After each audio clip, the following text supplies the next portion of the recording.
ഇതെന്തൊരു പുലിവാല. പാരീസിൽ നിന്ന് ലണ്ടനിൽ നിന്ന് നമ്മുടെ ബയേഴ്സ് ഫോൺ വിളിക്കുമ്പോ MD എന്തൊക്കെയോ പിച്ചും പേയി പറയുകയാണ്.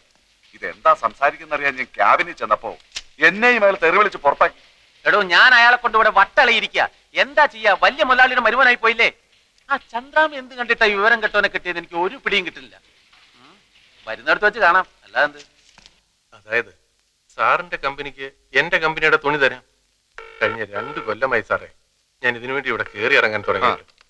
പക്ഷെ മാനേജർ കഴിഞ്ഞ 16 കൊല്ലമായി വേറൊരു കമ്പനിക്കാണ് ഈ ഓർഡർ കൊടുക്കുന്നത്.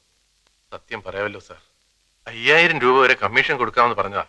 എന്നിട്ടും കാര്യം നടന്നില്ല. വേഗം കൊണ്ടാവനെ, ദാഹിച്ചിട്ട് തൊണ്ട പൊട്ടാറായി.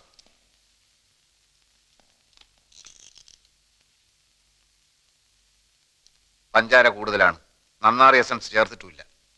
ഏത് കടയിൽ നിന്നാടോ ഇത്?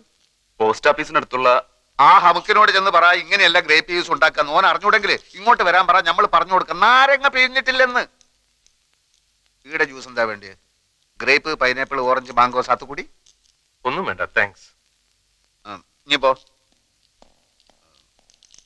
നിങ്ങള് മാനേജർക്ക് കൊടുക്കാന്ന് പറഞ്ഞ 5000 റുപ്യന്റെ കമ്മീഷൻ ഞമ്മക്ക് തരുക. സാർ, ഒരു മുതലാളിക്ക് എങ്ങനെ കമ്മീഷൻ കൊടുക്കുന്നതായിരിക്കും. അത് സാരമില്ല, ഞമ്മക്ക് പൊതുവെ കമ്മീഷൻ വലിയ ഇഷ്ടാ. നിങ്ങൾ 5000 റുപ്യ തരി. ഇങ്ങളെ കമ്പനീന്റെ തുണി ഞമ്മളെ കമ്പനി വാങ്ങുന്നു. എന്താ പോരെ?